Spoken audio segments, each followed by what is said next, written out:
Okay, cool. I'm gonna attempt to do the impossible at a alt backyard comedy show and tell a story about sports. So stay with me. It's gonna be fun. Okay, cool. Yeah, I also I printed this out so fucking small that I don't know that I can even read it. So it's gonna be whatever. We're on a journey here. It's gonna be fun. Okay, cool. So. This might shock every one of you to know, but standing before you here is a man who is a former Division III collegiate track athlete. Hold your applause. That's right, don't be intimidated. I'm just like all of you. Before I became a man who would one day badly sprain his ankle in an improv comedy class, I was a champion. I was a contender, baby. Okay, cool. So my track journey began the way that a lot of sports movies do, with a weird white guy asking the black kid to join his team of misfits. So I was sitting in AP US history, no big deal. And this kid named Patrick Murray, who was a classmate of mine, he was like, dude, you gotta join the track team. Like, join the track team, please. And Patrick Murray, his nickname was White Lightning because he was like fast and his skin was like the color of the sheet that you use to make a ghost costume, like just white as fucking shit, this guy. And he was like, dude, join the team. Okay, we have a 4x8 relay team. So for the uninitiated, that's a relay race where 4 people all run 2 laps and they pass a shiny stick back and forth, right? And he was like, we have 3 out of the 4 legs. We just need you. You're the last one. And I was like, I don't want to do this. This is my senior spring. I just want to like hang out, right? And he was like, dude, he finally wore me down. And I was like, fine, I'll do it. So I joined the team, and honestly, like it ended up being a surprising amount of fun. I had a good time, like, and to Pat's credit, White Lightning Pat's credit, we were pretty good. And it's sort of like we were winning races, and like I was kind of like enjoying the vibe of the team, and it ended up being sort of like more fulfilling than I expected. And the best part about it was that we had these rivals that were the next town over. They were Red Hook High School, and they were like your classic sports movie villain. Their high school was twice as big as ours. Like, they were just like, fuck you. We would all like type on Facebook at each other and be like, well, I guess we'll have to settle this on the track, assholes. Like, a lot of shit like that. It's 2007. Facebook was fucking lit.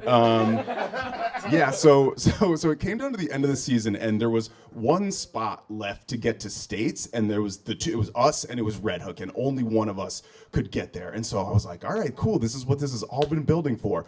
So it's the day of the race, and like White Lightning Pat is our lead-off leg. He was first to the relay. The gun goes off, and 20 meters into the race, he trips and falls, and we lose. And it was like a bummer. I was really bummed out. I was like surprised weirdly at how much I cared.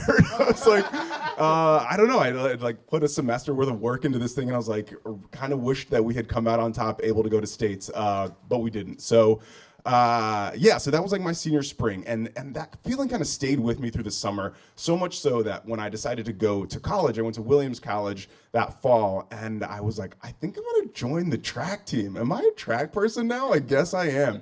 So I attempted to then walk on to the track team at Williams. So Williams is, again, it's a Division III school, so it's on the smaller side. There's only 2,100 kids that go there. One person leaving during the track story. No, I'm just kidding. I'm kidding. Please go. Better than I thought it would be, honestly. So it's a small school. There's like 2,100 kids, and it is D3, but where unlike kind of cool sports like basketball and football, in track, the difference between D1 and D3 is actually not that big. Like, we had a lot of kids who were smart, but because you can't make any money as a professional track athlete, they're like, I'm just gonna go to the smart school and I'll run for fun there. All of this is to say, like, it was a very good team. So I walked over to the coach and was like, I want to join. I want to like run the 800 meters. And they took a look at my high school times and they were like, absolutely not. No way. You're not fast enough. And I was bummed. But then they were like, ooh, we see that you used to jump a little bit in high school. And I was like, I did jump. And they were like, okay, great. Why don't you do that? And even more specifically, why don't you do the pentathlon? Now stay with me, okay? So if you, like me in that moment, did not know what the pentathlon was, I'm gonna explain it to you in Miss America pageant terms, which I think we can maybe all understand. So in Miss America, right, you can't just be good at one thing, right? You have to be good at evening wear, interviews, trivia, like what else? Somebody else must watch this shit, right? Oh, yeah. I wrote this all down because I definitely know. Oh, yeah. Talent, evening wear, community service, of course, I forgot. Interview, physical fitness, and so in order to win Miss America, you have to be good at all of these things. So the pentathlon is the same way. There are 5 events. There is the hurdles, the long jump, the shot put, the high jump, and the 1,000-meter run. And so in order to be good at pentathlon, you get a cumulative score across all of those 5 events, right? So yeah, despite not being able to sort of join the team in the capacity that I wanted, I was like, fuck it, I'll give this a try, I'll do this thing. So freshman year, I was horrible. I was really, really bad. At the end of the year, there was a New England meet, and I finished 13 out of 16 in the region. Boom, no big deal. But you know, like as these sports movies go, like I start to put things together. Like I started lifting weights. I did that thing that like some people are not like, yeah, weightlifting. I feel like every college boy goes through a phase where they start lifting weights. And I remember my mom being like, why is your neck so big? So yeah, like I put on a ton of muscle, and I started to just get better. I got like, we got a new coach. Like I'm just starting to put things together. I'd never done hurdles before. I'd never thrown before. These are all super technical things, and so yeah, it just took a little bit of time. So my sophomore year ends, and I finished 6th out of 13, or yeah, 6 out of. What did I say first? 13 out of 16, 6 out of 16. So I like moved up, right? I'm moving, yeah, a light woo. Here we go. Okay, so. I'm getting better, right? I'm getting stronger, I'm getting faster, and then it's my junior year, and New England Regionals comes around, and I end up second in the nation. I'm sorry, second in the region. Stay with me. Not the nation, the region. I wish. God, do I wish. Second in the region, and at that meet, I hit the qualifying score for the national meet, which was like a huge fucking deal, right? It's like a really, really high score, and basically they end up taking the top 12 people above that score in the nation for the national meet. So again, this is my junior year. I hit this score. I remember I called my mom and I was like, yo, Ma, like pack your bags, baby. Like we going to a track meet in Terre Haute, Indiana. Come on now, bring everybody, we're all going. So the season continues, and at that time when I first hit it, I was like 7th or 8th in the nation, which was a huge deal. But as the season continued, I didn't hit that score again, and I just kept getting bounced lower and lower and lower. And my mom had bought tickets to go to Indiana, and then I didn't get into the meet, which was so brutal. I felt so stupid. It's fine, my uncle lives in Indiana. She visited him. But yeah, so that was my junior year. It ended with like a kind of weird, it's sort of bittersweet. I was like, it was a huge accomplishment, but I just felt really embarrassed about sort of like having made my mom buy these plane tickets. So it's my senior year, and this is my last fucking shot, right? This is the end of my sports movie before my improv career begins. And I was like, I gotta just put it all out there. I gotta leave it all out on the track, baby, like I was doing in 07. Okay, so it's a great year. I'm like, it starts out a little rocky because in the fall before the track season started, I was cheerleading for the women's soccer team in an unofficial capacity, and this was like a thing me and my friends would do. And so every time they would score a goal, I would do a backflip in celebration. And one time I didn't warm up well enough. I really under-rotated and slammed my knee into the ground and tore my posterior cruciate ligament, which is the thing in the back of your knee that kind of like stops it from bending backwards. Makes it a little hard to hurdle and jump when your knee's kind of fucked up. So that was like a weird little wrinkle to the start of my tracks, and it set me back a little bit, but I ended up sort of like making it through. It healed slowly over time, and it actually didn't ruin my season, which was really incredible.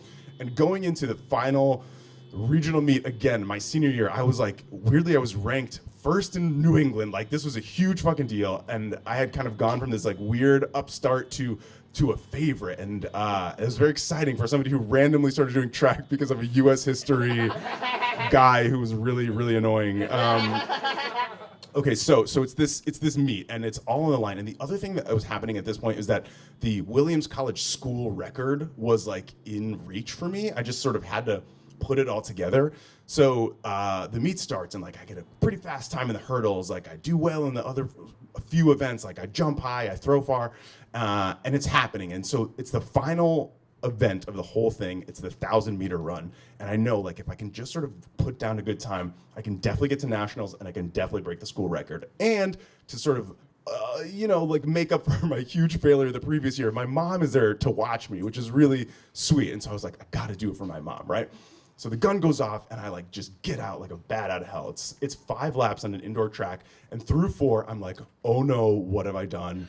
I started way too fast. And anyone who's experienced sort of like running so hard and fast that like literally the black was starting to sort of like come in like this, and I'm coming down the backstretch, and like good running forms like this, I'm just like doing anything I can to just like get down the line.